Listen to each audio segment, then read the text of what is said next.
materia y que va a tener su examen el jueves que viene. ¿Ok? También, pero que van a tener una variante que vamos a ir viendo ahorita en la clase. Ajá, ya arrancamos. Entonces, son llamadas pruebas inmunológicas que utilizan anticuerpos marcados o conjugados, se les llama también.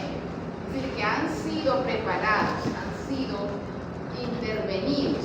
Estos anticuerpos, es un anticuerpo primario que reconoce un antígeno específico para diagnosticar una enfermedad específica, pero lo uno con algo para que pueda ser detectado por un equipo especializado para ello, para poder aumentar la sensibilidad de esa prueba, cosa que nos va a permitir detectar a mayores casos positivos para evitar falsos negativos, en otras palabras.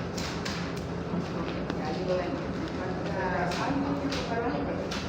La siguiente. Entonces, el perrito Diana, él va a presentar este examen aquí, delante tuyo. Ajá, allá. No, pero vamos a hacer copia. Él estaba aquí. Echen esto. ¿Leerlo? Ajá.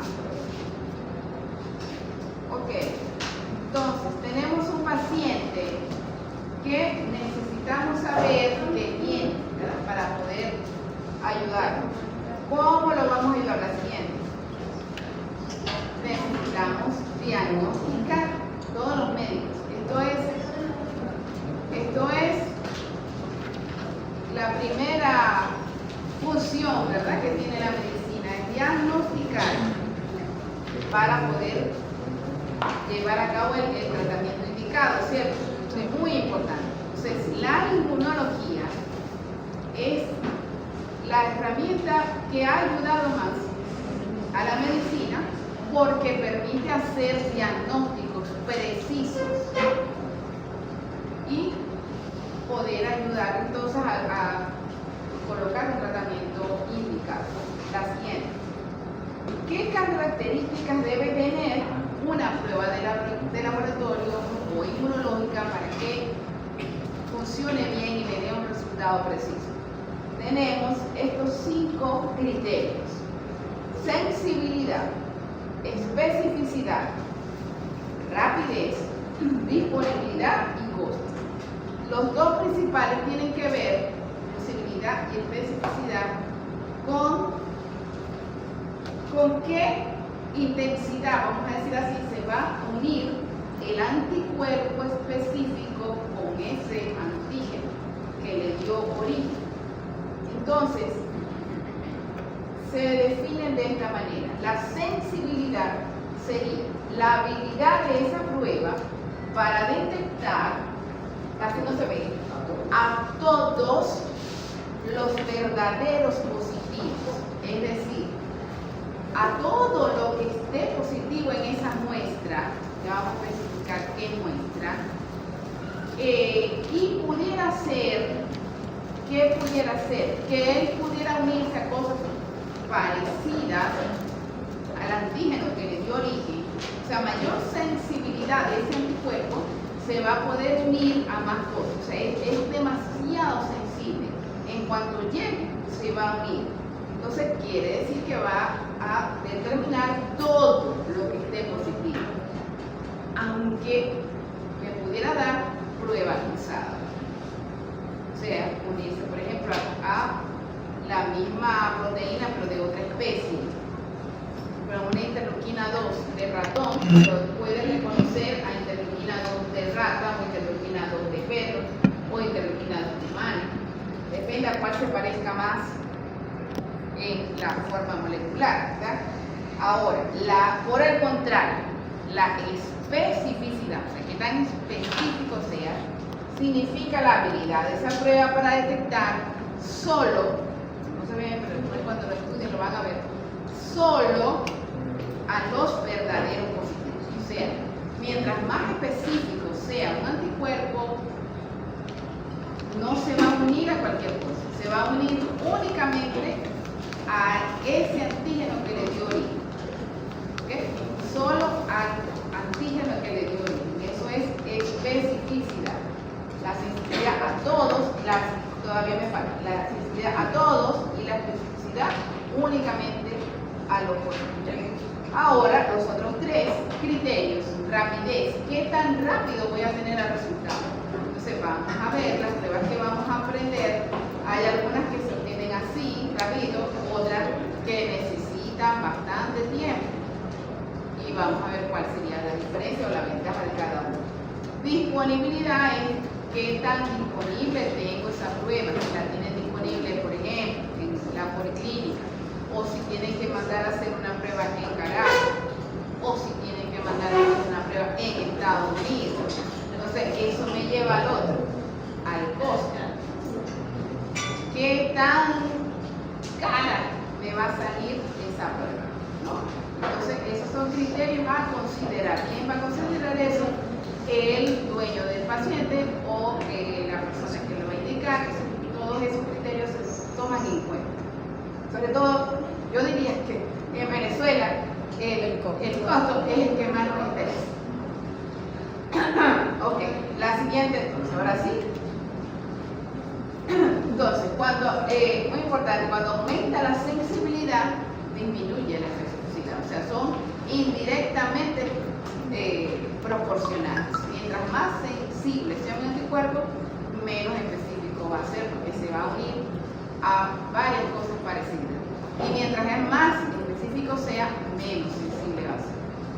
¿Qué esperaríamos? Que fuera 100% sensible y 100% específica, pero eso no existe, porque son indirectamente proporcionales. La siguiente. Pero es cosa de evaluar en cada caso qué es lo que más me interesa, si que sea sensible o que sea específica. Y eso lo va a dar la clínica del caso. ¿Okay? Muy bien. Entonces empezamos a definir qué son pruebas serológicas, también llamadas pruebas inmunológicas o pruebas de laboratorio. Pero si las definimos como pruebas serológicas, simplemente son los exámenes que hacemos en la parte líquida de la sangre, que es el suero sanguíneo, ¿verdad? La parte líquida de la sangre que hemos permitido que la sangre coagule, ¿no? Y haga una separación natural. Entonces, esa solución amarillenta sin células es el suero sanguíneo, sin células y sin proteínas de coagulación. A diferencia de el plasma, ¿cierto? Donde no he permitido que ocurra la coagulación porque he usado un anticoagulante, y para poderlo separar, ¿qué hago? Centrifugar la muestra de sangre para que entonces bajen por la fuerza las células y poder obtener una parte líquida, pero que va a contener las proteínas de coagulación. ¿Ok? Muy bien. Para algunas cosas me va a servir el plasma, para otras cosas me va a servir el suero. Ok. ¿Qué tipos de pruebas serológicas existen? Muy importante. No solamente en suero se pueden medir cosas, ni solamente en plasma. O sea, en otro tipo de muestras, como saliva, todos los fluidos, todas las mucosas del cuerpo y orina y heces, en ese tipo de muestras biológicas, o incluso tejidos en animales donde se han hecho necrosis, animales muertos, pero podemos hacer necrosis de tejido o no en muerto, sino un órgano que se trajo en una cirugía, se puede, pero el animal está vivo, se puede hacer una prueba. ¿Okay? O sea que la variedad de muestras que puedo utilizar es amplia, pero va a depender de qué tipo de prueba voy a hacer, cuál me va a servir para cada tipo de muestra. De las que hemos visto, no sé, las pruebas serológicas, ya ustedes han visto lo que son las de aglutinación, que es la que acaban de evaluar, y precipitación. Entonces, allí, en aglutinación, ¿qué pasa? ¿Cuál es la reacción resultante? Después que pongo en contacto al antígeno y al anticuerpo. La presencia de grupos, ¿no? Y eso se hace con antígenos. ¿Están qué? Particulados, o sea que no son solubles, son partículas, bien sea una célula completa como el glóbulo rojo o una célula completa como una bacteria, como Brucella. ¿Okay? Y los anticuerpos que sí son solubles me van a ir haciendo redes hasta que se forma el grupo cuando llego a ¿dónde? A la zona de equivalencia, ¿cierto? Entonces allí es donde se va a formar el grupo, pero lo que está a la izquierda y lo que está a la derecha no se va a ver en una técnica de aglutinación, porque hasta ahí llegó. Entonces, lo que esté aquí, si la concentración es muy baja, no lo voy a poder ver. O sea, no estoy completamente seguro de que es un negativo, porque puede ser que la cantidad sea tan pequeñita que esté contenida aquí, en esta, antes de que llegue a la zona de equivalencia. Entonces, es limitada esa prueba, ¿verdad? Y en precipitación, ¿dónde se hace? En placas ¿de qué? Ajá, y el soporte gelatinoso De agar. de agar o agarosa.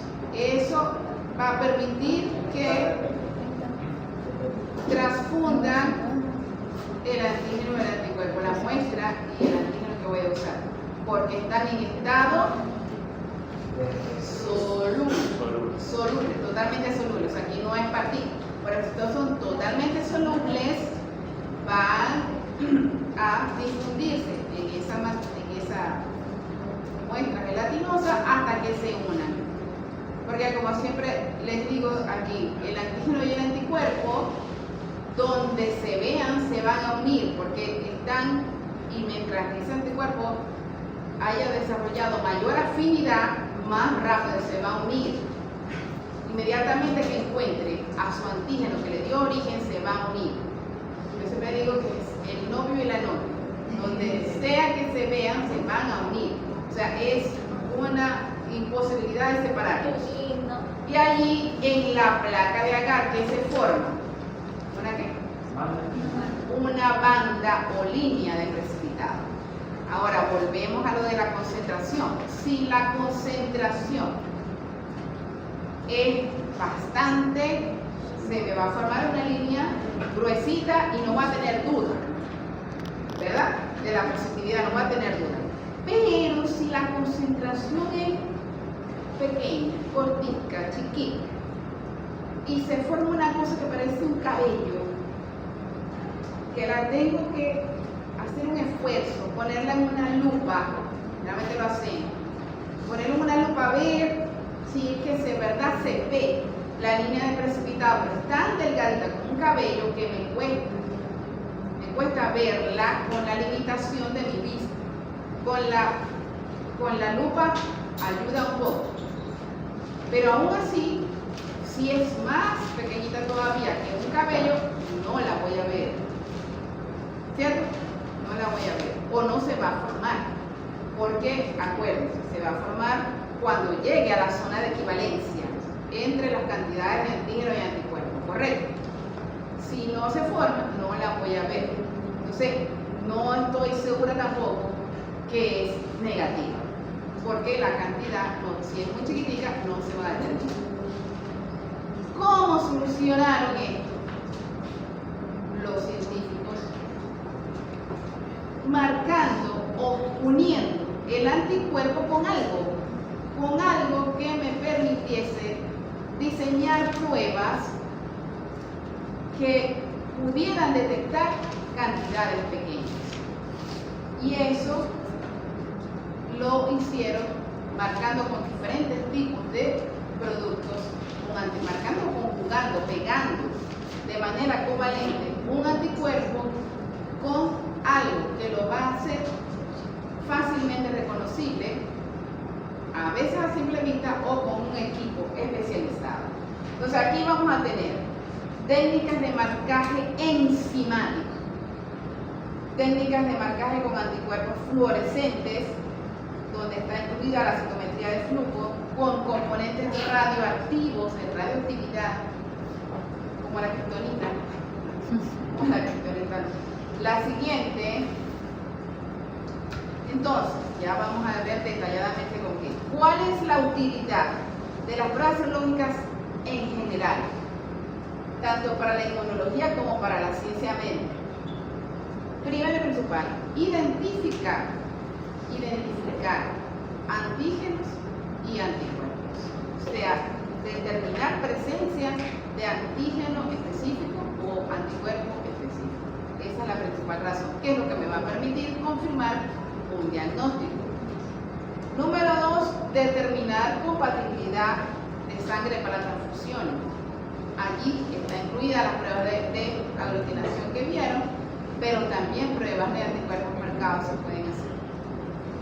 Y número 3, investigación. Para investigar cualquier cosa que se quiera investigar. De receptores, de marcadores de superficie como el CD4, el CD8, el CD20, todos los CD, y relaciones con enfermedades, como los síndromes de inmunodeficiencia, como el SIDA, como cáncer, muchísimas cosas, todo lo que se pueda investigar y en diferentes especies de animales. Entonces, 3 aplicaciones. Identificar antígenos anticuerpos. Número 2, compatibilidad de grupos sanguíneos. Y número 3, investigación. ¿Ok?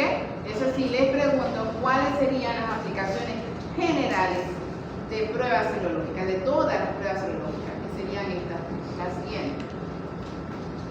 Seguimos con definiciones. Entonces, ¿qué es un anticuerpo marcado o conjugado?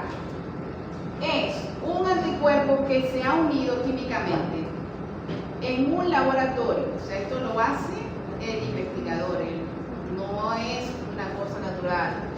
Se realiza en el laboratorio y se va a unir ¿a qué? A una sustancia que tiene propiedades que la hacen susceptible de ser visualizada o detectada, bien sea a la vista humana o con el uso de un equipo especializado para detectar esa propiedad que tiene esa sustancia. Y en algunos casos, la mayoría, nos va a permitir lo que no podemos hacer en aglutinación y precipitación, que es la cuantificación.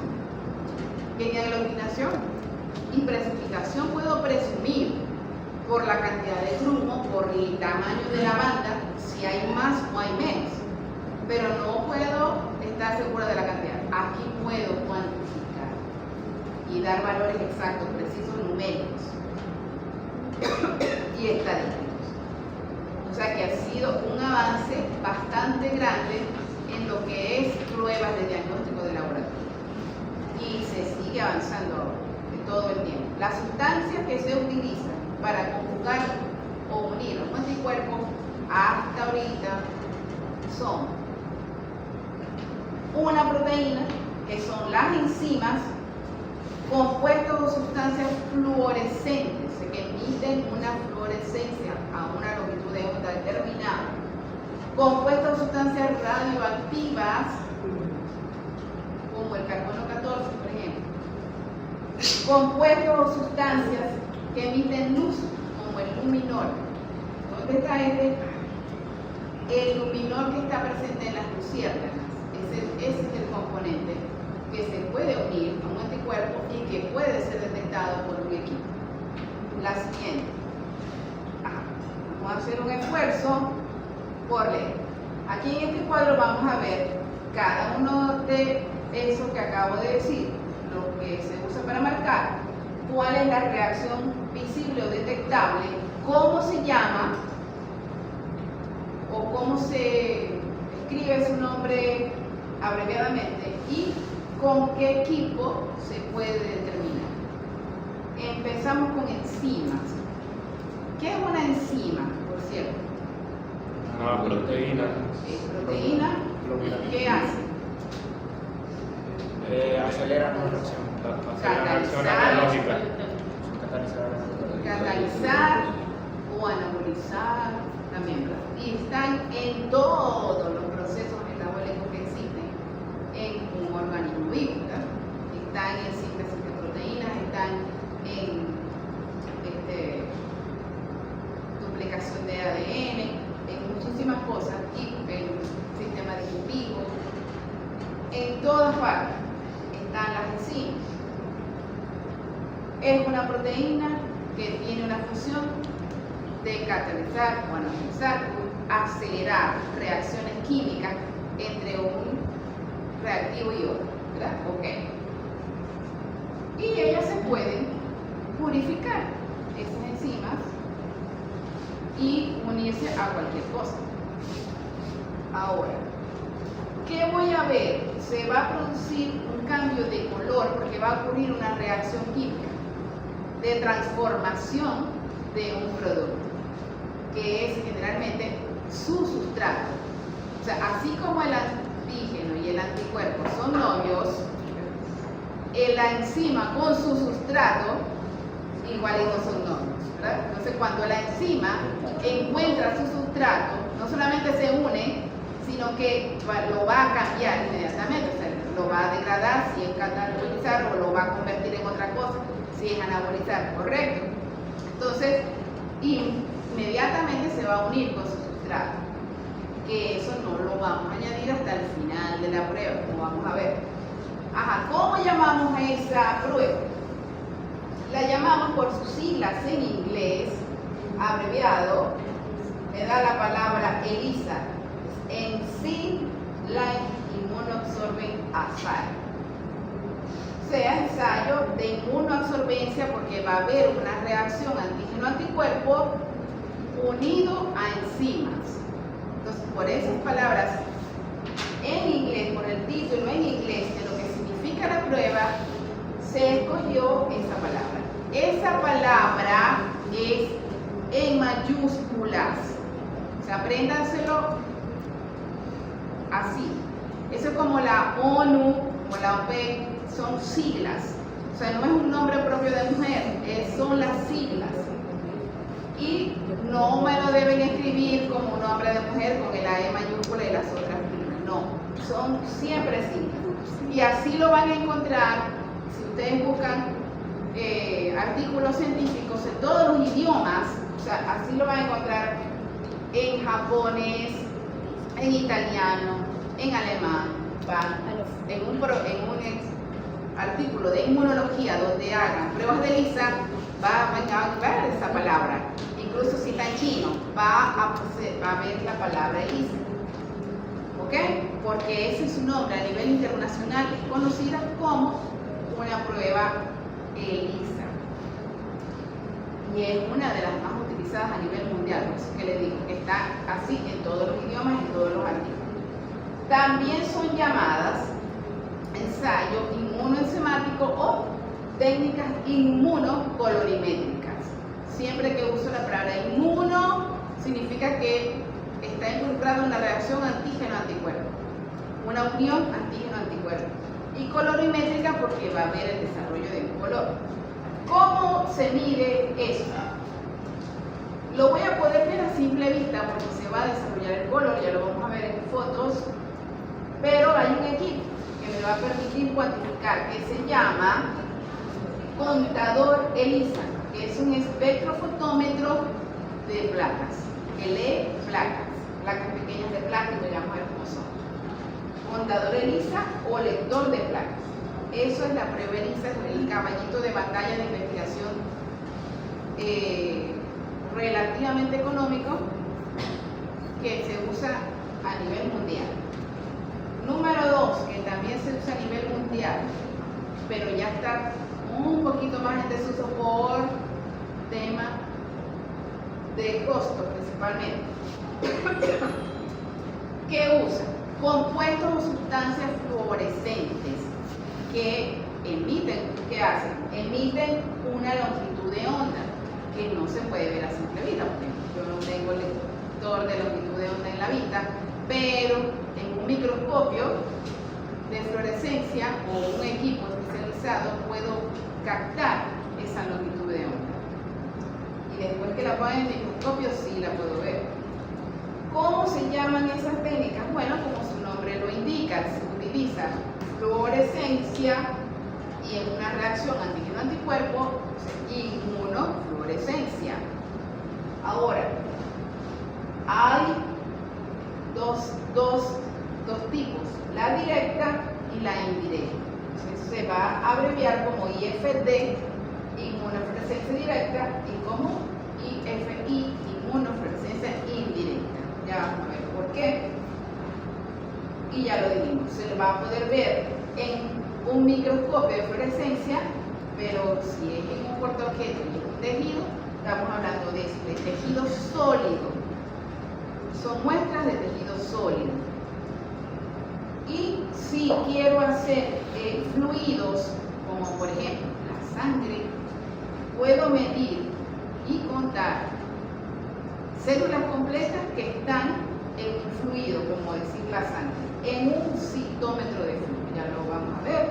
La siguiente tenía las otras dos, que son las de menos uso a nivel internacional, pero sí se usa, que es con compuestos radioactivos. Compuestos radioactivos. ¿Qué va a emitir eso? Radioactividad. Y hay equipos especializados que miden la radioactividad gamma o la radioactividad beta. Se podrá imaginar que entre todas las cosas caras, esto es sumamente caro. ¿Cómo se llaman aquí? Se llaman radioinmunoanálisis o radioinmunoensayo. Y esto no es tan imposible porque esto lo hacen aquí en Venezuela. En Maracay, en el piso 9 del hospital universitario, no sé ahorita, no sé en este momento, pero antes del 2012, antes del 2010, existía con un contador gamma y un contador beta, porque se utiliza para una prueba en específico que es necesaria para evaluar pronóstico en enfermedad renal, para medir la presencia de determinados compuestos.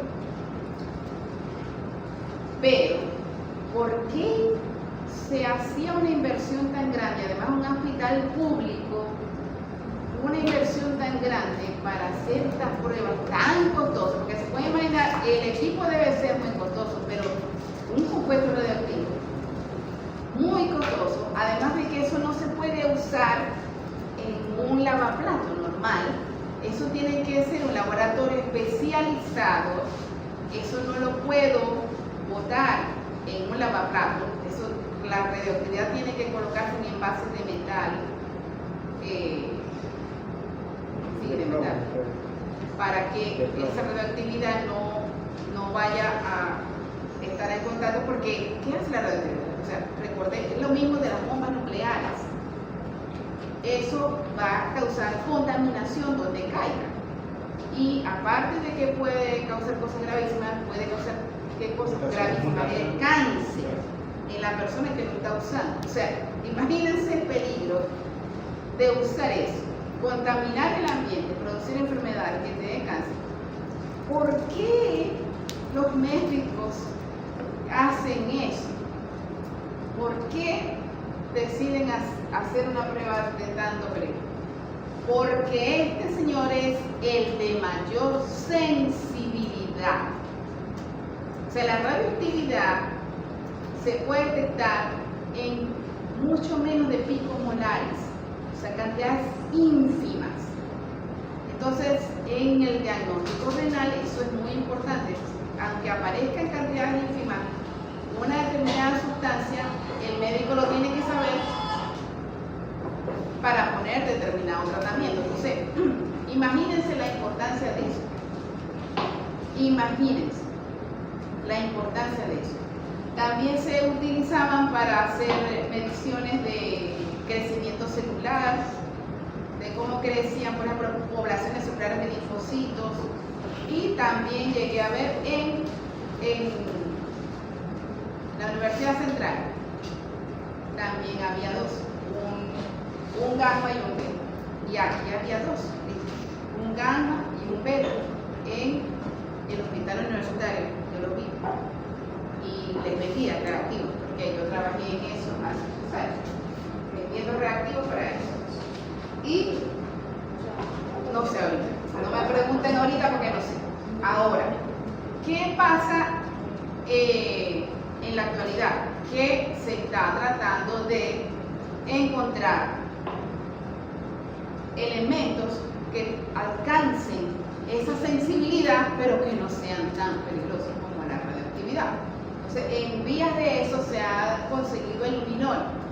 El luminol tiene bastante sensibilidad, no llega a ser todavía, por eso no se ha terminado de dejar de usar. Pero la idea es, en algún momento, dejarlo de usar. Entonces, sí ha disminuido su uso, pero todavía no está totalmente sustituido. Y de luminiscencia, que yo sepa, no hay ningún equipo en Venezuela todavía. Pero es una de las cosas a nivel mundial que se están haciendo. La siguiente. Ahora, ¿quién es que está ahí? Monoglobulina. ¿Ok? La dibujaron en el examen, ¿verdad? Viene, por cierto, si uso una enzima lítica que conoce aquí, va a romper, me rompe aquí. No rompe esto porque estos son aminoácidos de cisteína que tienen azufre que no se detectan. Me quedaría el FAB, que es la fracción antígeno-binding o de unión con antígeno, que tiene 2. Y, por cierto, en el examen, la IgM, ¿cuántos tiene? Es un 4, pentámero. pentámeros. Pero tiene entonces 10, tiene 10 sitios de unión con antígeno. Cada monómero del pentámero tiene 2, o sea, tiene 10 sitios de unión, ¿cierto? Tiene 10 sitios de unión. Es la que mantiene. Y la IgA, que está en secreciones, que tiene 2. ¿Por qué 10 sitios de unión? No falta nadie, tiene 5 subunidades y cada subunidad tiene 2 sitios de unión. Sí, viste. ¿Ya? Cada subunidad tiene 2 sitios de unión, eso que no se nos olvide. O sea, ella se puede unir con algo por un solo lado, pero ya tiene 2 sitios de unión, cada monómero. Ahora, ¿no falta nadie por firmarme aquí de los que están aquí? Ajá.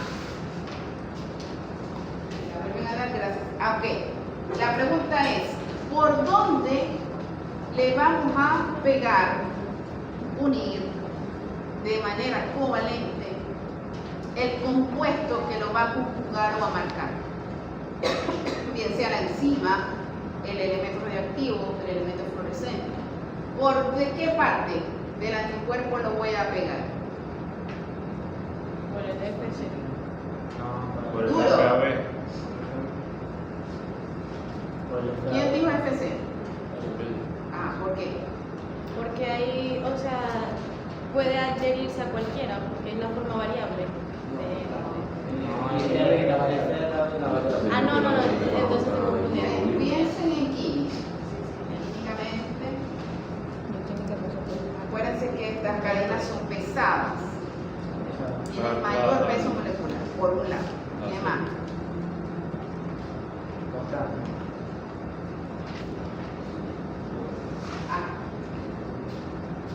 ¿Qué pasa si yo lo pego por el FAB? Que ya tiene digamos, el conocimiento, ya viene, todos los anticuerpos ya tienen una especificidad aquí, ¿no?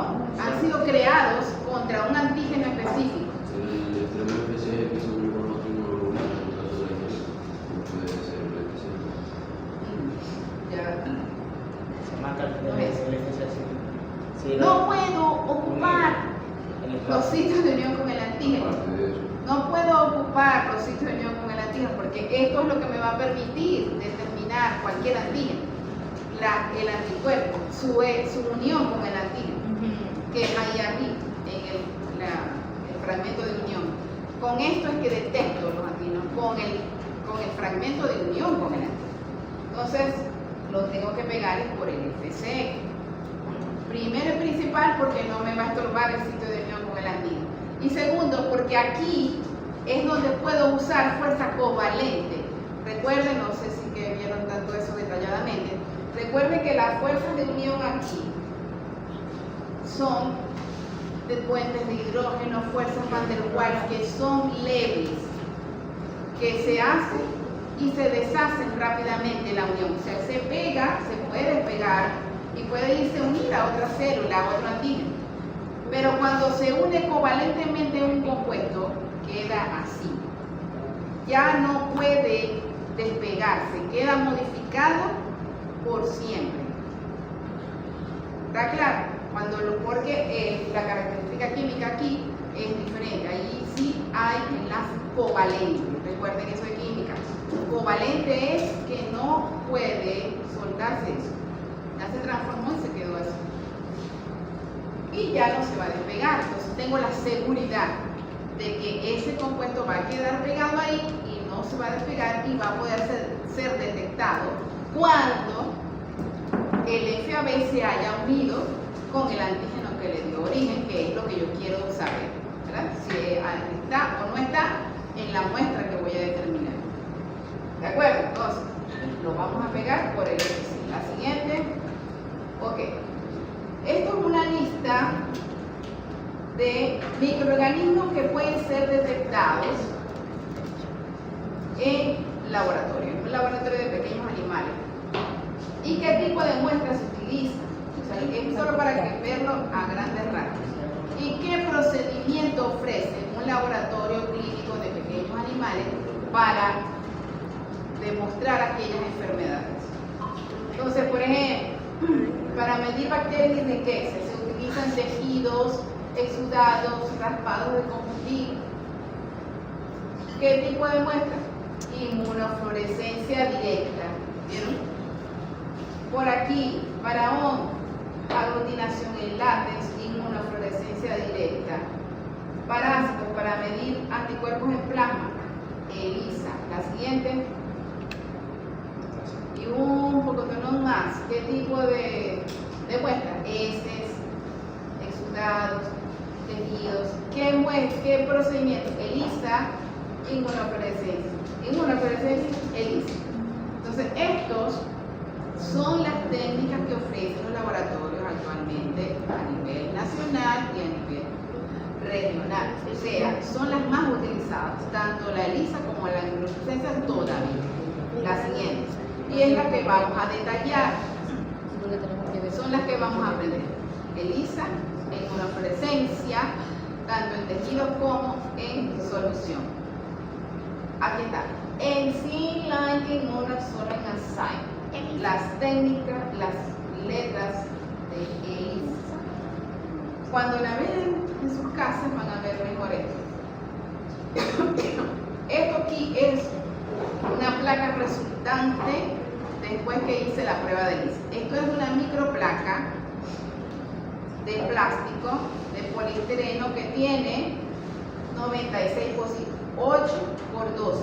Cada pocito es con fondo plano, como decir vasitos. 96 vasitos de fondo plano, completamente plano. Hay otras microplacas que son de fondo cónico, que son para aglutinación. No sé si vieron eso. Cuando vieron la aglutinación, se llama microaglutinación. Pero estas son de fondo plano, que parecen un vasito, completamente.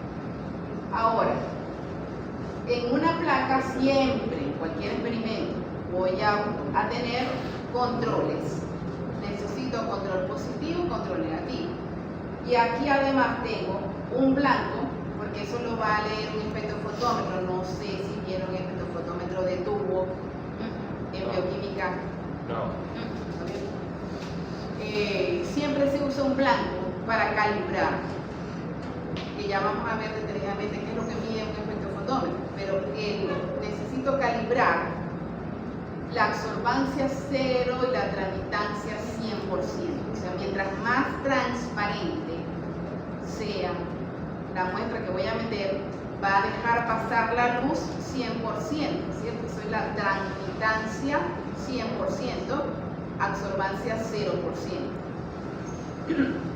Eso me calibra el equipo, se llama blanco, blanco absoluto, que es agua tridestilada. Está una línea donde está el antígeno solo y los controles, control positivo, control negativo. Y el control positivo se ve, lo van a ver mejor en sus casas, se ve cómo se va disminuyendo la intensidad de color, porque aquí se va disminuyendo la concentración. Y se pasa la mitad hasta acá, de la unión antígeno-anticuerpo. Y el control negativo, que debería estar completamente blanco, pero ahí se ve algo manchadito.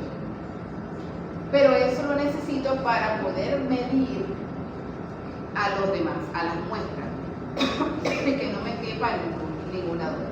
Aquí tengo 3 grupos de muestras de pacientes, probablemente son, vamos a suponer, son de 3 haciendas diferentes o de 3 polleros diferentes. Entonces, ¿qué es la primera conclusión que puedo ver a simple vista? Es que donde haya color está positivo, está presente lo que estaba buscando, bien sea el antígeno o el anticuerpo, está presente. ¿Qué otra cosa puedo ver que no lo van a ver ahorita, sino cuando lo estén viendo en la casa? Que va a haber unos más oscuros y otros más claros. Ya puedo presumir donde está más oscuro que hay mayor concentración, tanto de antígeno o de anticuerpo. ¿Okay? Todo eso puedo concluir solamente de ver la placa, pero hay un equipo especializado que es el lector, que le vamos a colocar esa placa y él va a determinar en cada cosito la densidad óptica de cada uno, y eso lo va a transformar en la concentración. La siguiente. Ajá. Disculpe que le interrumpa. Dígame. Me da para acá.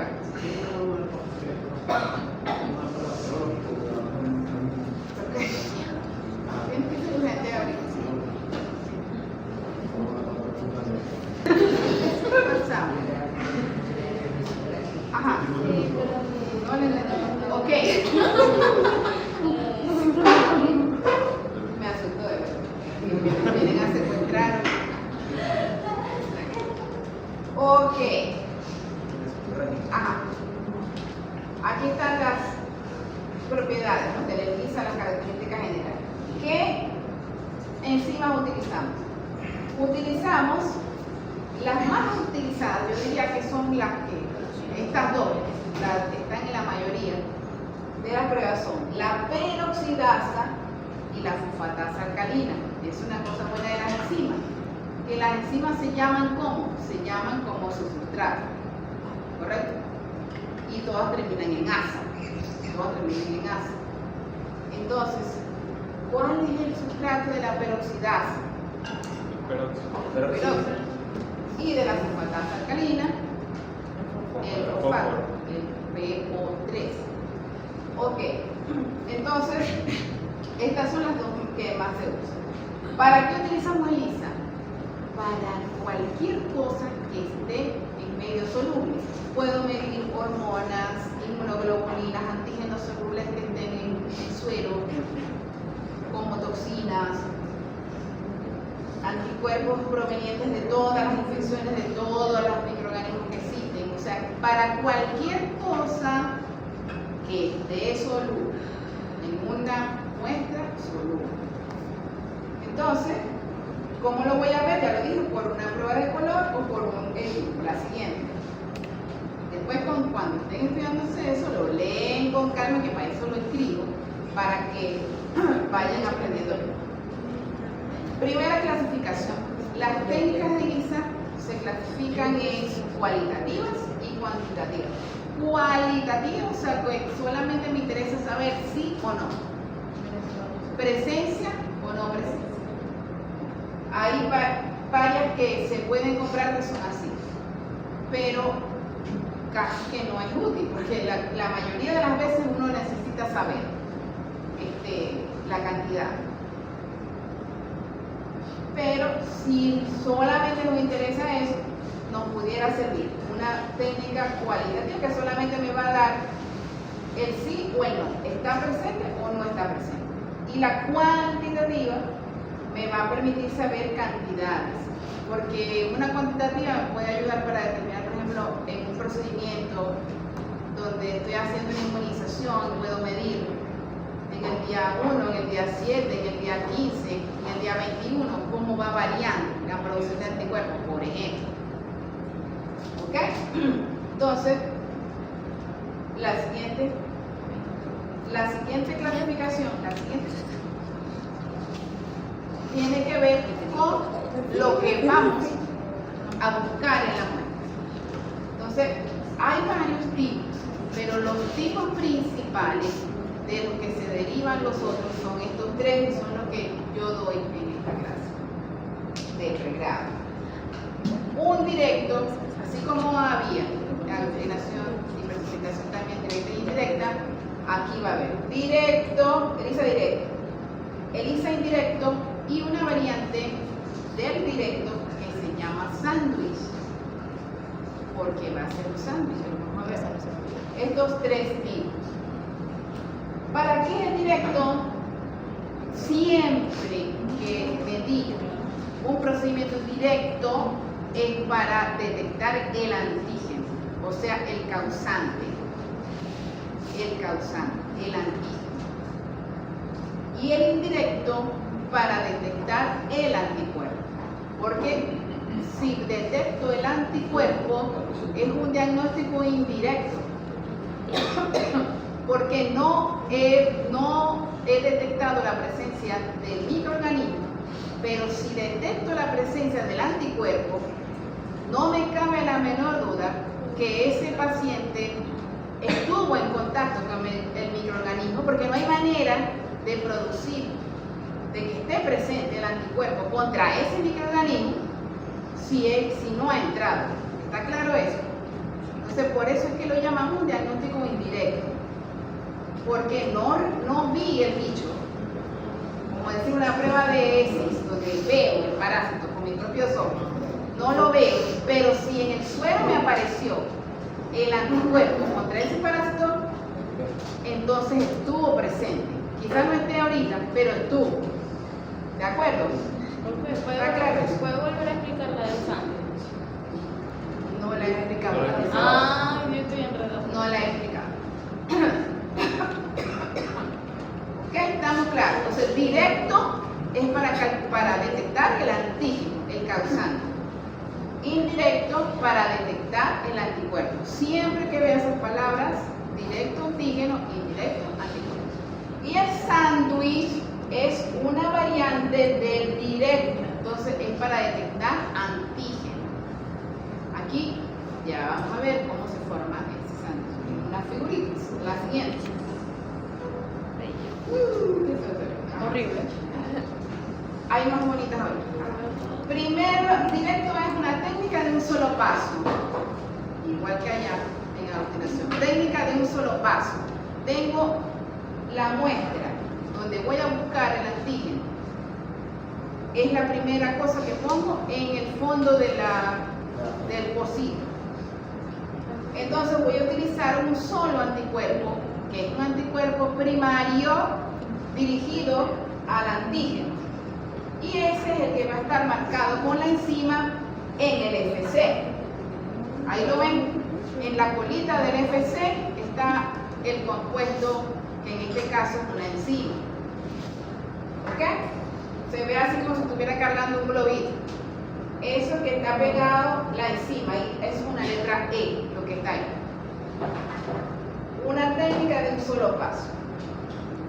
Aquí aparece el sustrato. Para poder llevar a cabo el desarrollo del color, al final de la prueba se coloca el sustrato. Y ahí es que se genera la reacción química que va a producir el cambio de color. Pero es una técnica de un solo paso, nada más le coloqué el anticuerpo primario. Claro, primario, ¿qué significa? Que reconoce antígeno. El anticuerpo primario reconoce un antígeno. Ahora, el indirecto.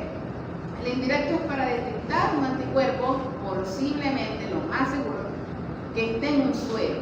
O sea, ahí voy a medir un suero.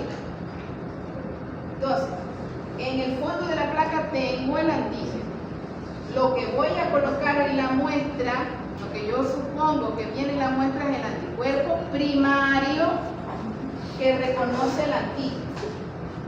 Entonces voy a utilizar un anticuerpo secundario, se llama este. Un anticuerpo secundario. ¿Por qué se llama secundario?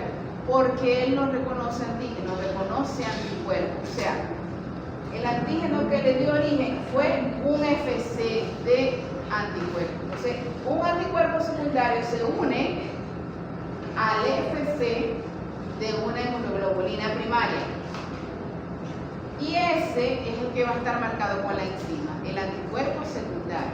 Sería como el universo ya un anticuerpo. Anticuerpo.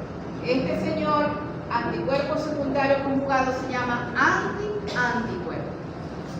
Se llama así. Es un anticuerpo secundario dirigido contra un anticuerpo. Pero se une por el FC.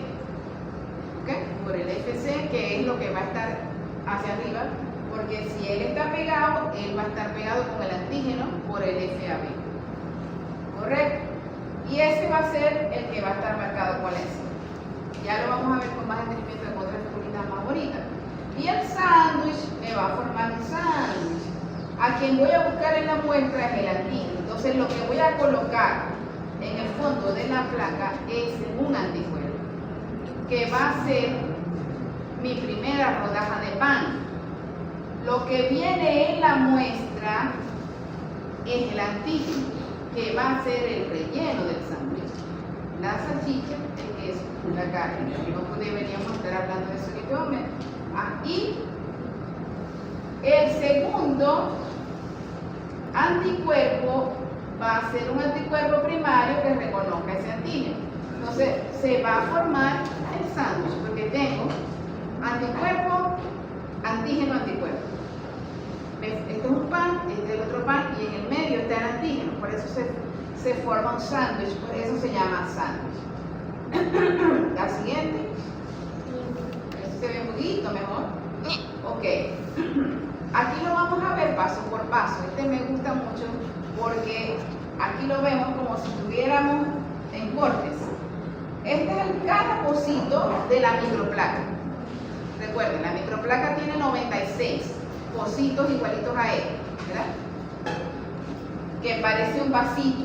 Tiene un fondo plano. Esto es plástico de polietileno. Vamos a ver paso por paso, como si lo estuviera viendo cortado así transversalmente. Ajá.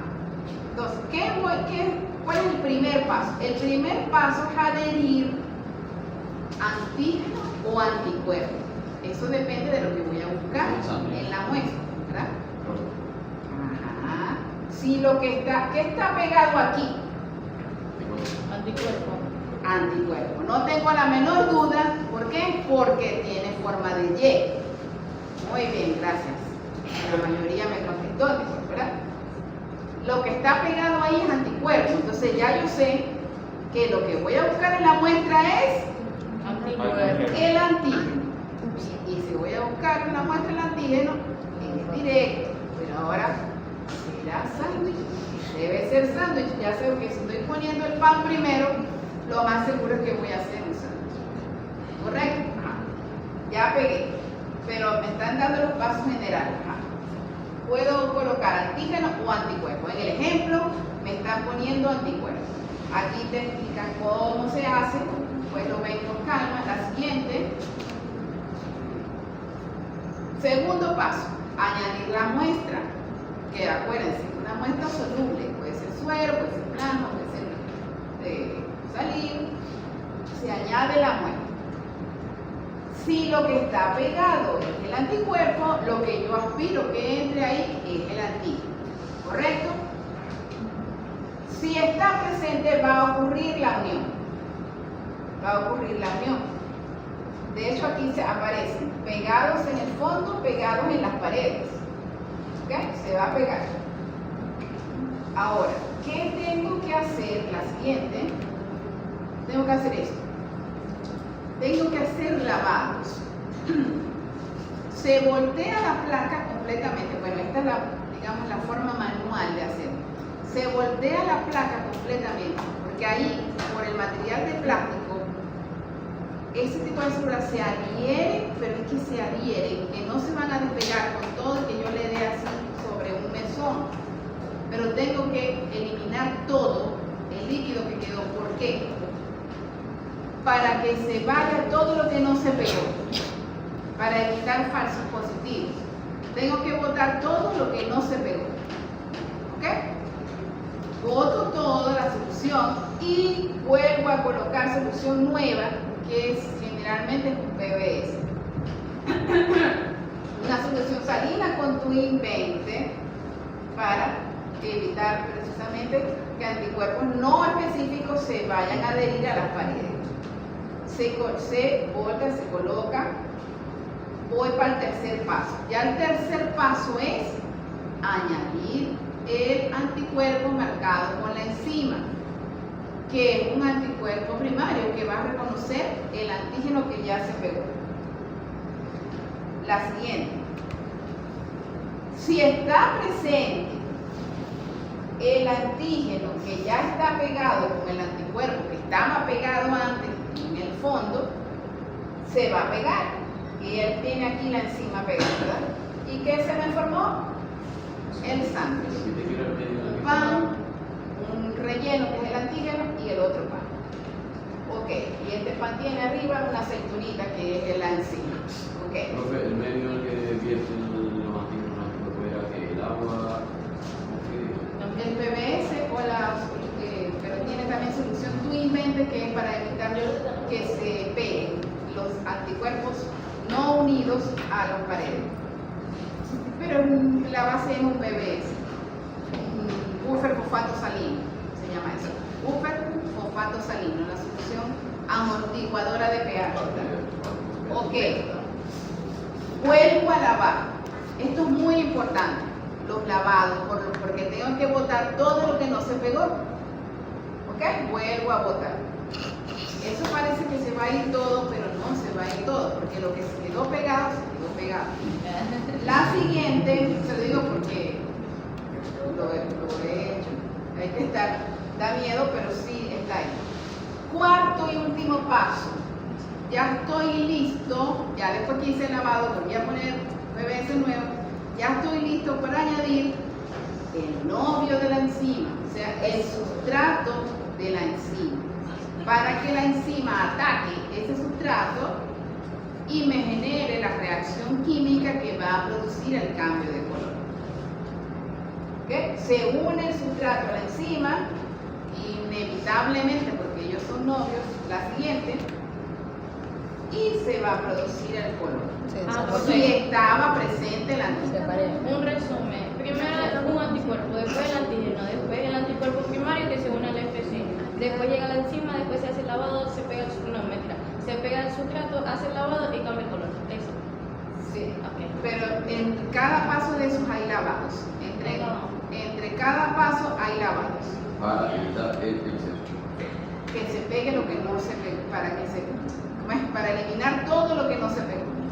La siguiente. Ok, aquí lo vemos en esta sola, miren, aquí tenemos un resumen, pero aquí, en esta sola. Hay que ver. Pero con una pequeña diferencia. Vamos a ver qué diferencia vemos. Están detectando anticuerpos. Primer paso, Antígeno. pegar antígeno o anticuerpo, ¿no? Adherir antígeno o anticuerpo. ¿A quién estoy pegando ahí? Antígeno. A un antígeno. ¿Por qué lo sé? Porque no es una Y. Entonces no es un anticuerpo. Ese antígeno podría ser cualquier forma, ¿verdad? Triángulo, cuadrado, lo que sea, pero no es una Y. Entonces es un antígeno. Entonces si estoy pegando antígeno, ¿a quién voy a buscar en la muestra? Y entonces, ¿cómo se llama? Ajá. Ok, entonces aquí vemos con claridad que voy a hacer los lavados para botar todo lo que no se pegó. ¿Ven? Que se ve aquí como si tengo 4 pegados y 4 flotando, ¿no? Se hace el lavado, me quedan solo los 4 que se pegaron. O sea, esa es la idea, botar todo lo que no se pegó. Importante, o sea, cada flechita me indica lavados. Y otra cosa muy importante, yo lo digo rápido, hoy coloco esto. En cada vez que se coloca un reactivo, tengo que esperar un periodo de incubación de una media hora o más. Media hora. O sea, ya están calculando los tiempos que me voy a tardar, ¿no? La primera se hace de un día para otro, pegar el antígeno al anticuerpo. Como dice la primera lámina, que no lo leí para no tardar más, pero se puede durar o 4 horas o toda la noche. Y de aquí para acá, 30 minutos cada parte. 30 minutos. O sea, es una prueba que se lleva su tiempo. Ok, los lavados. Si hago los lavados manuales, me voy a dar. ¿Cómo se hace eso? ¿Cómo se saca? Bueno, se saca así. Y después, ¿cómo coloco la solución nueva? Con unas pipetas. Y son 96 pocitos. Ya vamos a ver cómo es eso. Con otras fotos. Entonces, primer lavado. Dejo solamente lo que se pegó. Entonces, voy a colocar la muestra. Si lo que tengo pegado es antígeno, al que voy a buscar en la muestra, en el anticuerpo. Se pegó el que se pegó. Me quedan anticuerpos flotando, tengo que eliminarlos. Los boto, añado buffer nuevo, me quedó limpio. Solo está lo que se pegó. Tercer paso. ¿A quién voy a colocar? El anticuerpo marcado con la enzima, que en este caso es secundario, porque se va a unir a otro anticuerpo. Es un anticuerpo secundario o anticuerpo. ¿De acuerdo? Pero ese es el que está marcado con la enzima. Se une, me queda uno flotando, tengo que eliminar. Lavado. La flechita me indica, ya boté y coloqué lavado nuevo. Listo. Ya voy para el cuarto y último paso, que es añadir el novio de la enzima, el sustrato, eso se le olvida. El sustrato de la enzima es como el anticuerpo para el antígeno, o sea, es el novio de la enzima. Entonces, cuando el sustrato entra, la enzima inmediatamente se va a unir a ese sustrato y va a ocurrir la reacción química. En el caso, pero vamos a poner peroxidasa, llega el peróxido, lo va a excindir y en esa reacción química se genera el cambio de color. ¿Ok? Aquí está, se genera el cambio de color. Entonces, abajo, ¿qué tengo? Abajo tengo la mitad de una placa, la foto de la mitad de la placa, ¿verdad? Aquí faltaría la otra. Para ver cómo se vería. Entonces, en este caso se ve azul. Entonces, aquí está el control positivo, control negativo. Y allá están las muestras con diferente intensidad. Ya sabemos que mientras más oscuro esté, asumo que hay más cantidad de antígeno o anticuerpo. En este caso, anticuerpo. Ok, entonces, en el primero que va detallado paso a paso, ¿era qué tipo? Sándwich. Era sándwich porque empecé con un anticuerpo. ¿Y este qué sería? Indirecto. Correcto. La siguiente. O sea, aquí tenemos otras fotos más simplificados todavía, donde aparecen solamente los 4 pasos principales. Entonces, las flechitas me indican periodo de incubación y lavado. ¿De acuerdo? El ICE indirecto, lo que voy a buscar es anticuerpo, entonces empiezo con antígeno. Primer paso, colocar antígeno. Segundo paso, la muestra. En este caso es un suero, porque lo que voy a buscar con anticuerpo es un suero. Lo más seguro es que eso sea un suero.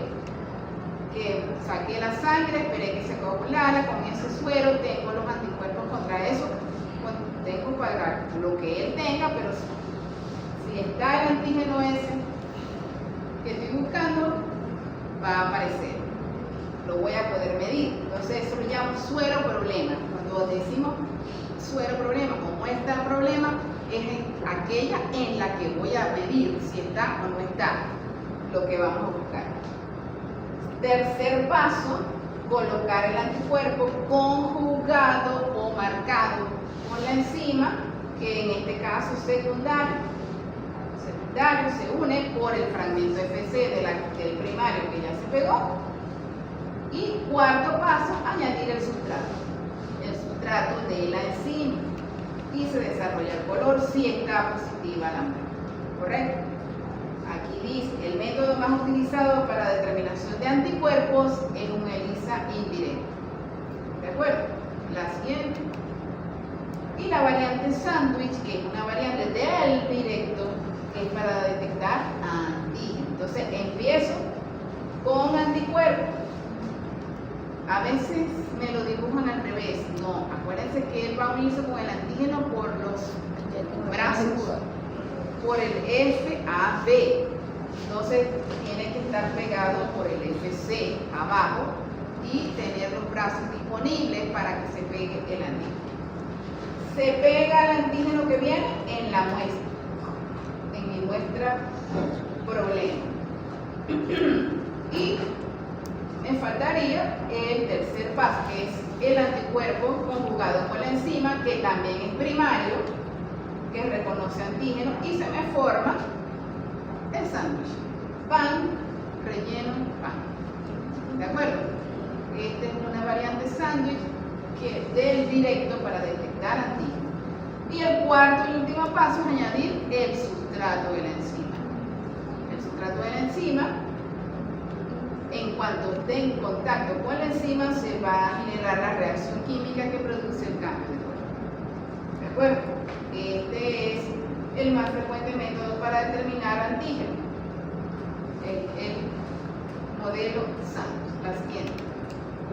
Equipos utilizados. La siguiente. Aquí vemos las fotos. Esto es la microplaca. Microplaca de plástico de poliestireno con el pocito totalmente plano.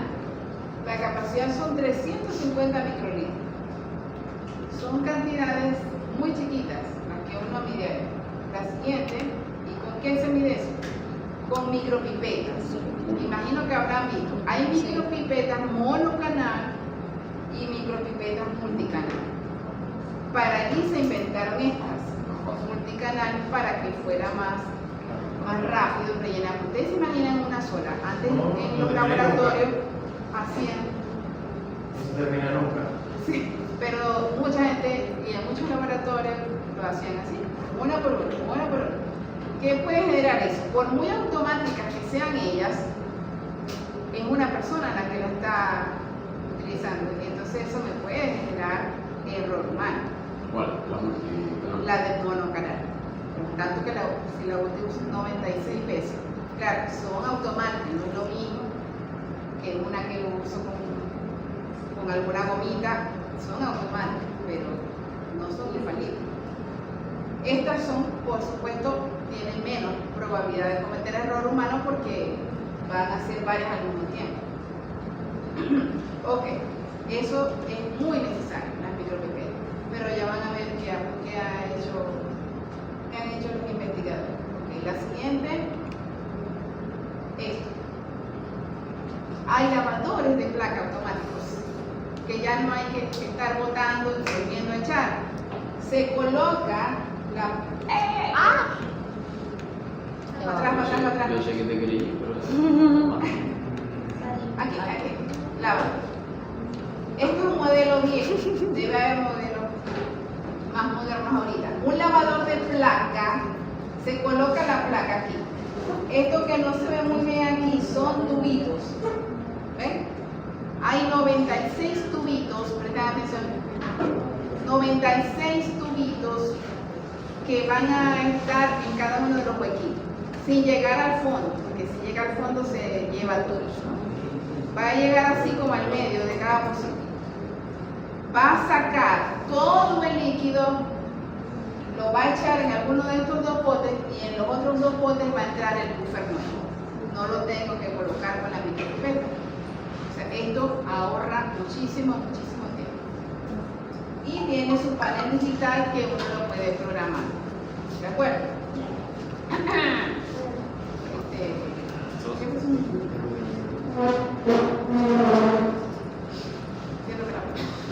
Ok, esto es el lavador de placa automático. La siguiente, aquí está el lector.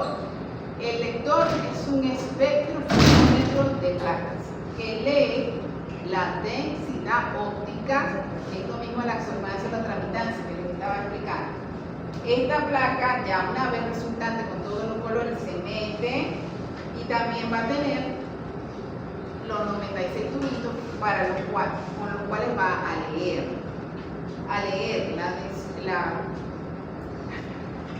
la densidad óptica, que es básicamente medir el paso de la luz a través de esa solución en cada pocito. Esto va a permitir determinar cuál es el porcentaje de absorbancia de la luz, cuál es el porcentaje de tramitancia de la luz.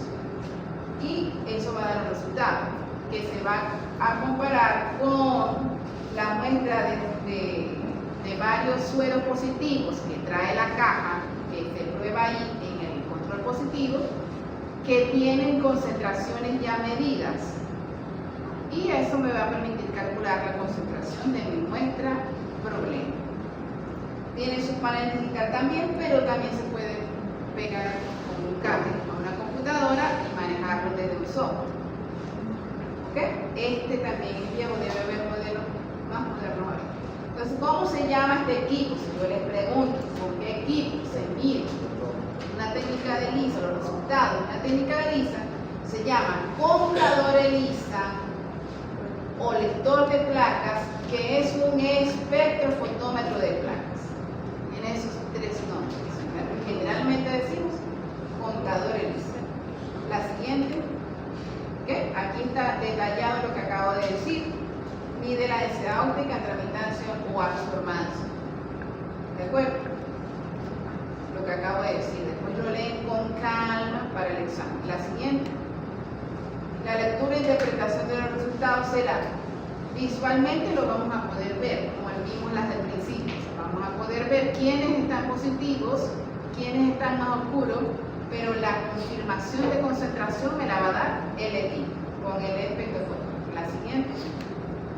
Ok, aquí hay algunas aplicaciones de cosas que se pueden medir con ELISA, pero eso se queda corto. La siguiente. Hasta frutas puedo medir. Cualquier cosa que esté soluble, yo puedo medir anticuerpos. O sea, producir un anticuerpo, eso sí, tengo que producir un anticuerpo en un animal. La siguiente. Ok. Vamos entonces con las de inmunofluorescencia. ¿Cómo son estas? La siguiente. La inmunofluorescencia es parecida, pero distinta. Porque aquí vamos a utilizar muestras, por favor presten atención, que esto es lo que va a aparecer, muestras de tejidos sólidos. O sea, allá en ELISA son muestras solubles, líquidas. Aquí son tejidos sólidos principalmente.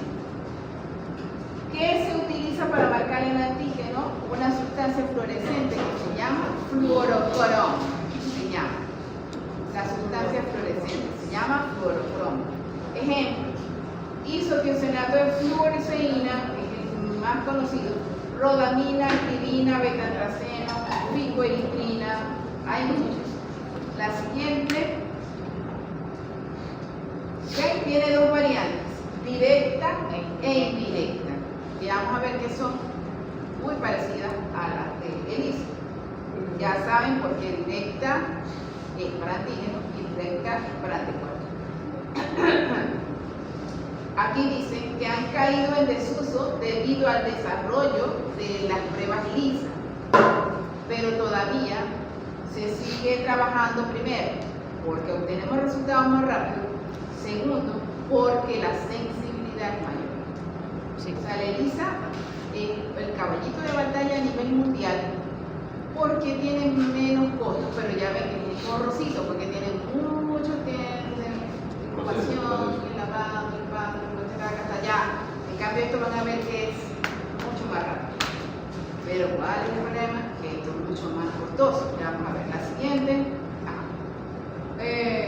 El fundamento para detectar anticuerpos o antígenos en tejido comprende la formación de una reacción antígeno-anticuerpo con el anticuerpo que se va a hacer específico, y lo voy a ver como una longitud de onda, no a detectar, como una longitud de onda capaz de ser detectada en un sistema de lentes especializado que va a estar en un microscopio o en un equipo. La siguiente. ¿Qué tipo de muestras son sólidas? Tejidos, biopsias de cualquier tejido. Sí se puede utilizar sangre, pero ya vamos a ver en qué equipo. Y incluso móviles. La siguiente. Ventajas y desventajas de una técnica de inmunofluorescencia. Como les digo, la ventaja con respecto a ELISA y a las demás es que tiene alta sensibilidad y alta especificidad. Muchísima. Mucha más que la ELISA. Se pueden obtener resultados mucho más rápido.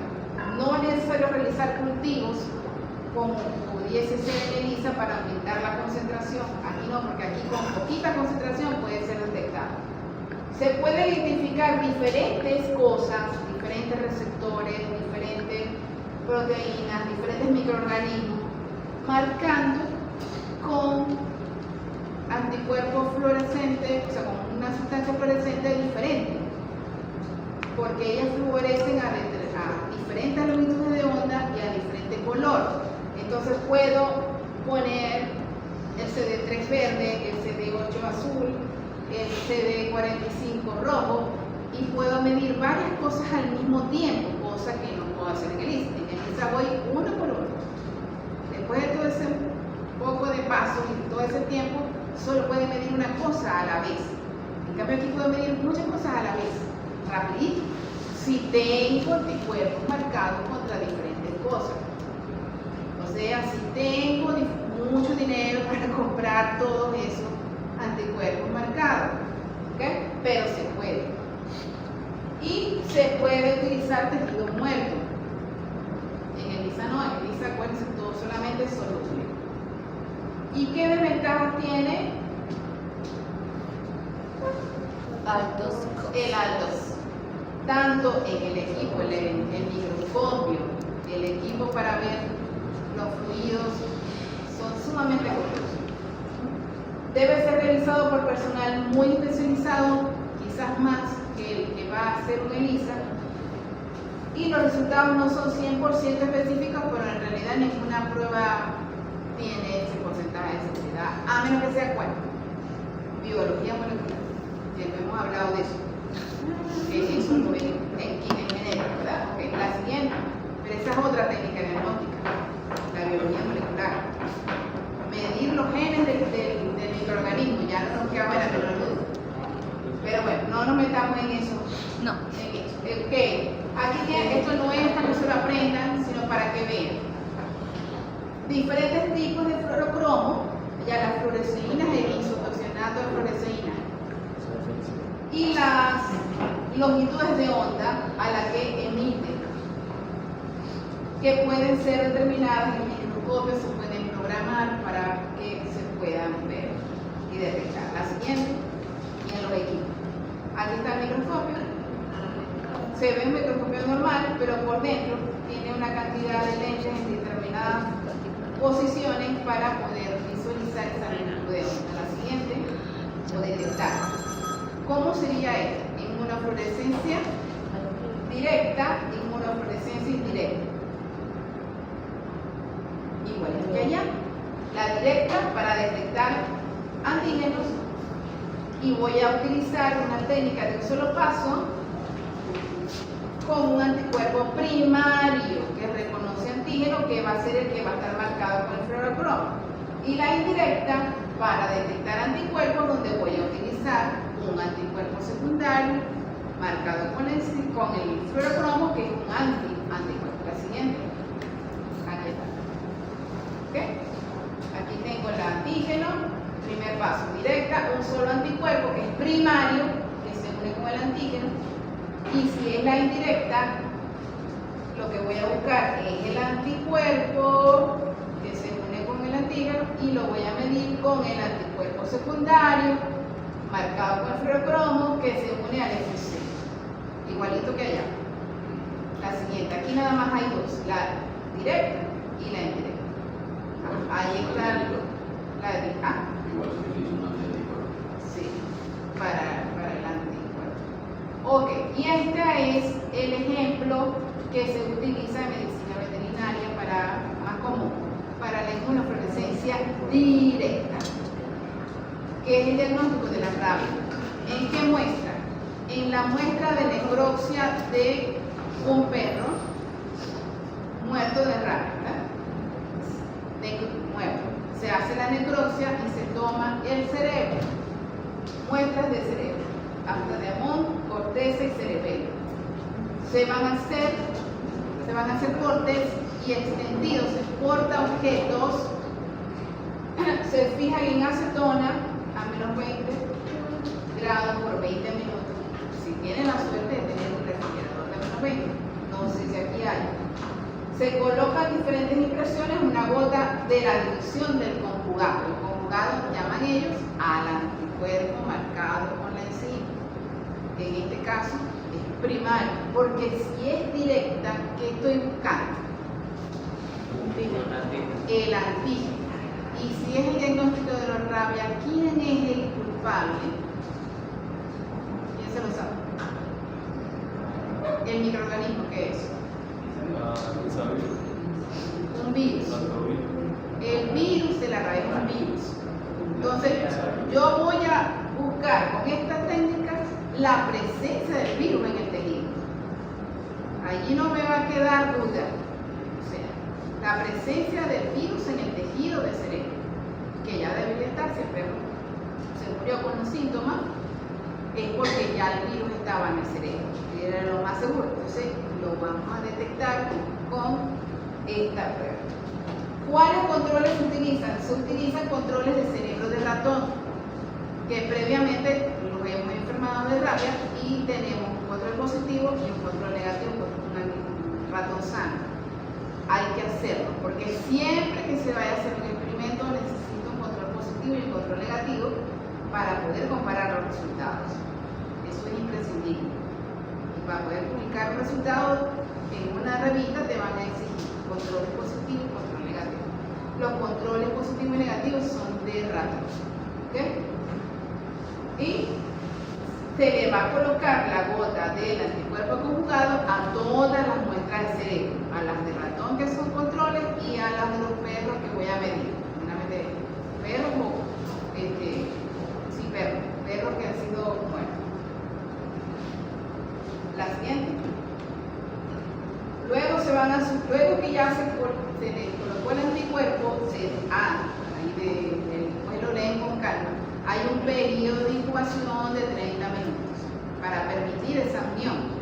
Se une el anticuerpo con el virus y está ahí. ¿Y cómo hago los lavados aquí? Acuérdense que allá tenía que lavar 500, 800 mil veces para eliminar todo lo que no se pegó, correcto, en el ISA. Aquí no tengo que hacer eso, porque esto es una lámina portaobjetos, sí sabemos que es una lámina portaobjetos, ¿verdad? ¿Cómo la hago eso? Bueno, la tengo que sumergir en un frasco. ¿Okay? Se sumerge en un frasco. ¿De qué? De solución buffer. Por 10 minutos. Se sumerge por 10 minutos. A los 10 minutos saco, voy a otro frasco con agua destilada y así. Ya está. ¿Qué me voy a tardar en eso? Los 10 minutos de incubación ya. ¿Ven la diferencia? Simplemente se coloca a secar y listo. Y ya una vez está seco, ¿qué tengo que hacer? Colocar el cubreobjeto y ir para el microscopio. Ya está ahí. O sea, es mucho más rápido. El procedimiento es muchísimo más rápido. En caso de haber el virus, ¿cómo lo voy a ver? Como formitas de color verde manzana fluorescente. La siguiente, que es lo que debería ser, pero no es la siguiente. Aquí está cómo se hacen los extendidos de cerebro en los portaobjetos. La siguiente. El esquema que es donde cómo debería unirse el anticuerpo primario que va a reconocer el virus. La siguiente. Y así, se supone que esto es verde. Cuando lo vean en su casa lo van a ver que es verde manzana. Es muy importante. Si así sea un punto verde manzana, eso hay que publicarlo como positivo, porque esa es la alta sensibilidad que tiene las pruebas de fluorescencia, que va a medir pequeñísimas cantidades. Así sea una sola copia de un virus que esté ahí, la va a detectar. Entonces debe ser, si tengo dudas, hay que repetir, buscar de repente otra muestra de otra parte del cerebro. Pero si hay una sola gotica verde manzana, tengo que publicarlo como positivo. ¿De acuerdo? La siguiente. Y la indirecta. La indirecta, ¿qué voy a buscar en la indirecta? El anticuerpo. ¿Dónde buscamos anticuerpos? En los sueros. ¿Dónde buscamos anticuerpos? En los sueros. Aunque también puede haber pegados a la célula, pero generalmente lo buscamos en los sueros. Entonces, ¿cómo hacemos eso? En el mismo ejemplo de rabia, una persona que lo haya mordido el perro, quiero saber si tuvo el virus de la rabia. No, a un señor no le podemos buscar una muestra de cerebro, ¿verdad? Un señor vivo, pero sí sacarle sangre para tener suero. ¿Qué voy a buscar en el suero? Lo que hay en el suero, el anticuerpo.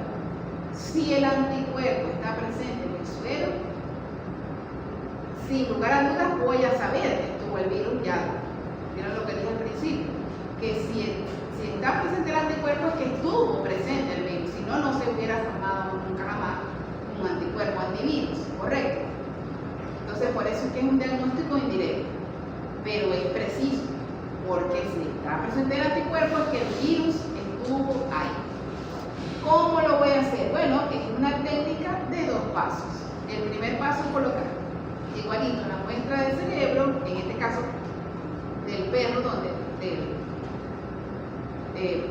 podría ser el mismo perro que lo mordió, donde se supone que está el virus, y voy a colocar la muestra de su suero, donde se supone que está el anticuerpo primario que va a reconocer ese virus. Se permite la incubación por media hora, y entonces tengo que colocar el anticuerpo para reconocerlo a él, que debe ser como secundario, porque él es un anticuerpo primario.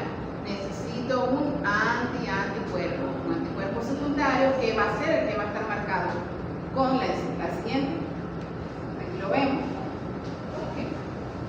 El soporte, que es el portaobjeto, aquí está la muestra del cerebro, coloco el suero del paciente.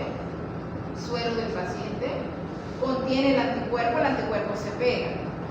Y luego coloco el anticuerpo secundario, que se va a unir por el FC, y es el que está marcado con el compuesto fluorescente. Entonces ahí me va a dar positivo. La siguiente. Igualito lo voy a ver. Ahí hablamos de otra técnica que es el diagnóstico de peste porcina, que también se hace por indirecto de anticuerpos, pero aquí los anticuerpos están unidos a las células infectadas, tratando de oxonizar, ¿verdad? Para que pueda venir la GNK a matar estas células. Entonces, con esto comprobamos que las inmunoglobulinas están oxonizando. Son células, son redonditas, pero es indirecta porque lo que estamos utilizando es un anticuerpo secundario. La siguiente. ¿Okay? Algunas de las técnicas que se pueden medir, de las enfermedades que se pueden medir con esto, porque son muchas. La siguiente. Y de diferentes especies también. No les voy a preguntar específicamente eso, porque yo sé que muchas de estas cosas no las han visto. La siguiente. Ok. Y esta que viene es técnica de inmunofluorescencia, pero para muestras particulares que están en un fluido soluble. La siguiente, que es, por ejemplo, la sangre completa. Esto se llama citometría de flujo, que esto sí es el caballito de batalla en inmunología, que ha permitido el avance de muchísimos temas, porque se pueden hacer anticuerpos monoclonales que son específicos contra cada uno de los antígenos y contra todo lo que uno quiera estudiar, contra receptores, contra moléculas, contra enzima, contra hormona, contra muchísimas cosas. La siguiente, con moléculas de complemento, se han podido hacer muchísimas rutas con este kit. La citometría de flujo es un procedimiento eficiente para caracterizar, en primer lugar, poblaciones celulares, porque puedo marcar CD4, CD8, CD45 y las puedo diferenciar, contar cuántas hay de cada una, por ejemplo, durante una enfermedad. Durante la enfermedad de Chagas, durante el cáncer, puedo medir en diferentes tiempos, ver cómo varían, qué mecanismos de escape están utilizando los microorganismos, etc. Me permite identificar el fenotipo celular porque puedo marcar cualquier cosa que esté en la superficie. Principalmente se marcaban receptores de membrana, pero ahora se puede medir incluso cosas que estén dentro de la célula como ácido nucleico. Estos anticuerpos pueden entrar en la célula y pegarse a ácido nucleico sin romper la célula. Eso es posible. Y luego es medido por el equipo. Muchísimas ventajas. ¿Cuál es la desventaja? Que eso es, o sea, inconmensurable. No puedo ni calcular cuánto puede costar. La siguiente. Algunos de los parámetros se puede medir la característica de la membrana, pero también puedo medir granularidad, tamaño, contenido de ácido nucleico y muchas formas metabólicas como síntesis de ADN, actividad enzimática, todo eso se puede medir. La siguiente. Miren cómo sería. Miren cómo sería. En sangre completa, lo mejor es que se puede utilizar sangre completa, ni siquiera es necesario separarla por un gradiente de Foucault en una centrífuga. Se utiliza sangre completa. Pero puedo medir, pero también puedo hacer lo que hice yo, que en mi tesis de la maestría saqué ganglios y el paso de ratones infectados con Trypanosoma crucis y colocaba los anticuerpos monoclonales contra diferentes cosas, contra CD4, CD8, para tratar de medir todas las poblaciones celulares y cómo iban cambiando en el tiempo. Entonces bueno, yo tenía 11 anticuerpos diferentes. Aquí ya, vamos a suponer cuánto hay, aquí hay como 5 diferentes. Entonces puede ser 5, por ejemplo, CD3, CD5 para B, CD4, CD8, NK que es CD45 y se une contra el receptor de superficie, el anticuerpo marcado con el compuesto fluorescente, que además es monoclonal. Ya vamos a ver por qué. Estos van a entrar en un filamento tan finito donde pasa una célula a la vez. Una célula a la vez. Y es montada por una cantidad de rayos láser que van a detectar las diferentes longitudes de onda de estos anticuerpos marcados. Los diferentes fluorocromos que yo estoy utilizando, que ya se los programé en el software que está comandando el equipo. ¿Okay? Paso por ahí y en pocos segunditos ya está la cantidad de células que había en esa muestra. La siguiente. O sea, básicamente es un contador de células. Como un contador hematológico que está en los laboratorios clínicos, pero muchísimo más especializado. ¿Okay? Los frasquitos estos son los anticuerpos monoclonales contra las diferentes cosas que ustedes los compran por un catálogo. Los catálogos son así, como las guías telefónicas de antes, muchísimos. Hay muchísimos y contra diferentes especies animales. O sea, por ejemplo, para interleuquina 2, ustedes encuentran desde la humana, pasando por ratón, por rata, por mono, hasta por ganado, estoy segura que hay. Aves silvestres, aves que vuelan, exóticas, de todo lo que se les ocurra. Lo que hace falta es plata y libertad para poder investigar. Ok. Bueno, para que sepan, citómetros de flujo hay, por supuesto, en el IBI, donde yo trabajé, allá se quedó, ese es donde yo trabajé, pero en la Universidad Central había otro. Aquí en la Facultad de Medicina habían comprado uno. En banco de sangre hay uno, porque con esto se miden las poblaciones celulares en enfermedades de cáncer como leucemia. Y allá las hacen en el banco de sangre. El gobierno pagaba eso para que los pacientes no tuvieran que pagar eso. En el Hospital Clínico de Maracaibo hay otro, ahí lo hacen, pero por supuesto pagando. Porque es muy importante para seguir el pronóstico de la leucemia en cómo están las cantidades de los diferentes linfocitos, por ejemplo, ¿no? Parece que la leucemia, que es cáncer, son cantidades de multiplicación indetenible de los linfocitos. Entonces, viendo la cantidad, cómo varía la cantidad de linfocitos y otras células leucocitarias, el médico puede pronosticar cómo va la enfermedad, si va hacia adelante o hacia atrás.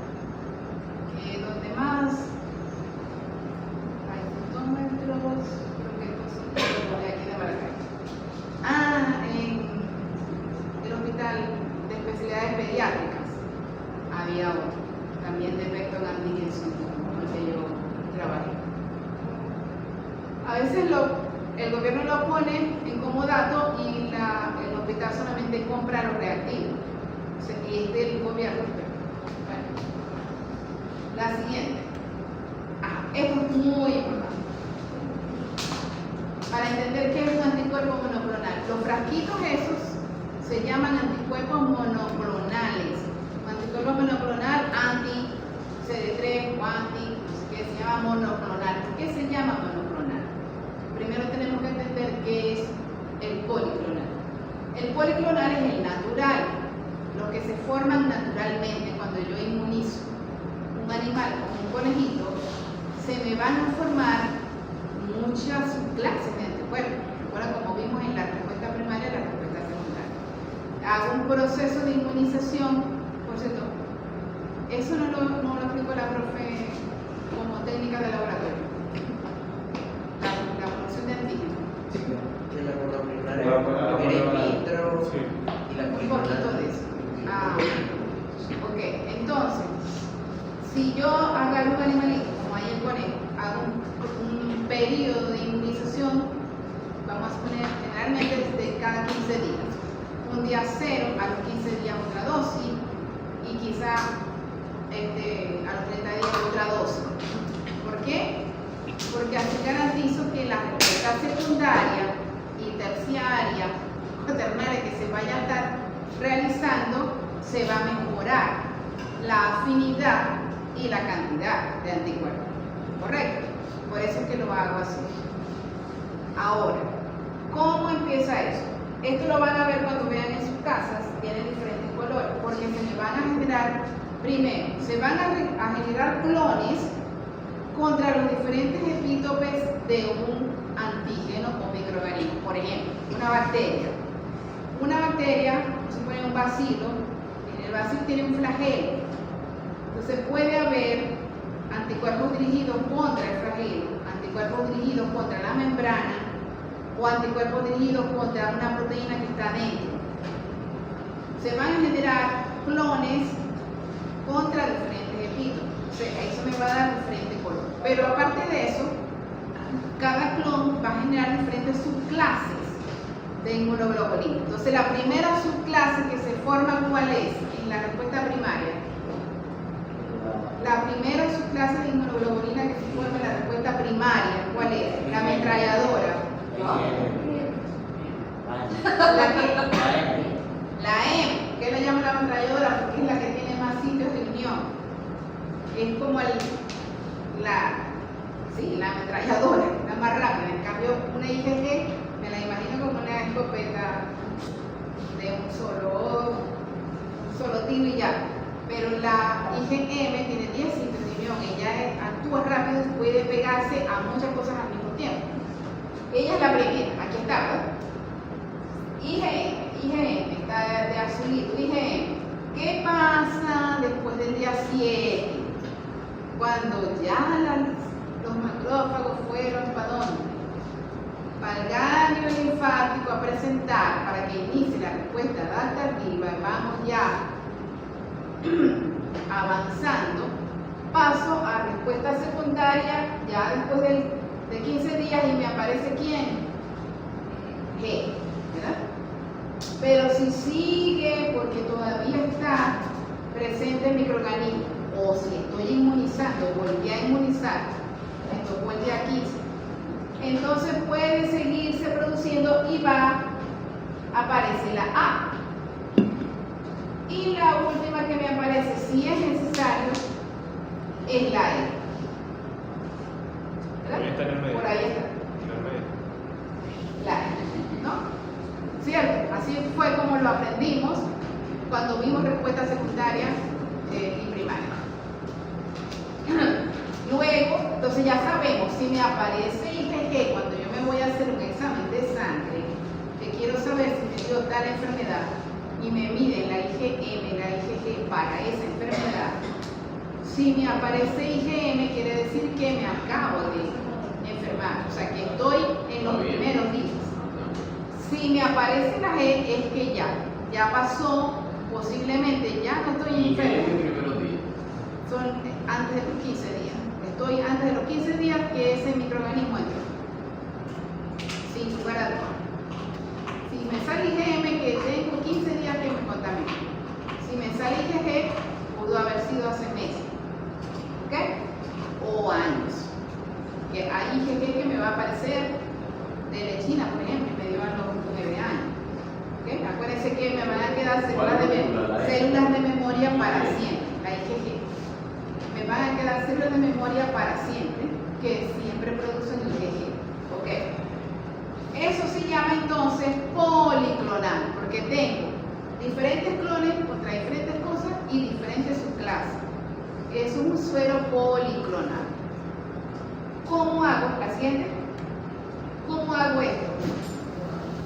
Un anticuerpo de un solito color, un anticuerpo monoclonal.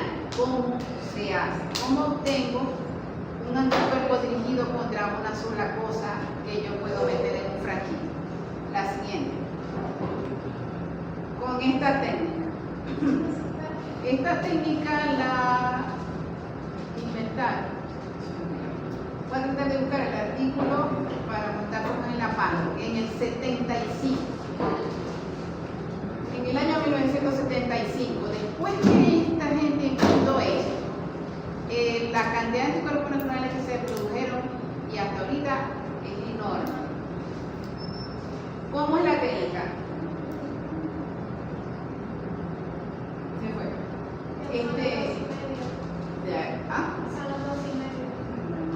Ya esto es lo último. Tenemos el ratoncito, un ratoncito de laboratorio, que ha sido inmunizado contra la proteína que yo quiero hacer el anticuerpo monoclonal. Vamos a suponer por interleuquina. Y voy a sacarle las células de vaso, donde hay mayoritariamente linfocitos B que tienen esa especificidad, y se van a unir con células de mieloma de ratón, mieloma, o sea, cancerígenas, que son células inmortales que se van a reproducir a velocidades y cantidades enormes en poco tiempo. Pero a estas les he sacado el núcleo para que se fundan con el núcleo del linfocito B, que tiene la especificidad para la cual estoy buscando el anticuerpo monoclonal. Se funden y van a cultivarse. Empiezan a crecer y por técnicas de Lisa voy a determinar cuál de estos clones de células me está produciendo anticuerpos contra lo que yo inmunicé a aquel ratón, por ejemplo, interleuquina 2. Si sale positivo, entonces agarro ese clon y va a un frasquito de cultivo. Va para un frasquito de cultivo. ¿Dónde se cultiva eso? En unas incubadoras de CO2, que son como unas gaveticas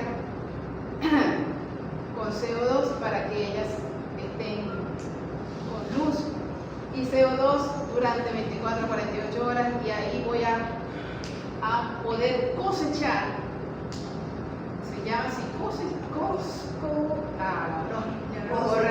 cosechar el anticuerpo que se está formando ahí, que se está produciendo ahí. Y ya lo tengo, es un anticuerpo monoclonal, porque tiene solo la especificidad definida que estaba en aquel linfocito B. Fue fácil de estandarizar, fue fácil de reproducir y me va a producir un anticuerpo que es súper específico contra una sola cosa. Por eso se llama monoclonal. Y de ahí se pudieron meter en frasquitos y venderlos a nivel internacional. La siguiente. Ya con eso ya solamente para ver. Estos serían los resultados que da un citómetro de flujo. Las aplicaciones sería lo importante aquí. Básicamente, determinación de sus poblaciones celulares es para lo que mejor sirve, pero también puede medir cosas intracelulares. La siguiente. Y esto solamente para ver, a la siguiente para que vean tipos de equipos que existen a nivel internacional. Miren, parece como el tamaño de una computadora vieja, pero es un lector de lisa, lector de luminiscencia, lector de fluorescencia, y hace los lavados, hace todo, él solo, no hay que hacer nada prácticamente. La siguiente, este es otro, este puede medir inmunofluorescencia incluso parecida a un microscopio en un equipo. La siguiente, eso sí no existen aquí en Venezuela, que yo sepa. Y otro que es como un contador del citómetro de flujo, pero que en vez de medir tubos, mide microplanos. O sea que puedo ver todavía más cantidad de muestras al mismo tiempo. Estas son de las cosas que existen a nivel mundial, a los países que tienen plata para poder hacer todas estas cosas. La siguiente, sí. Entonces, esta es la final. Entonces, ya luego vamos a poderle decir al dueño del paciente qué es lo que tiene para poderle dar el tratamiento. Ok, bueno,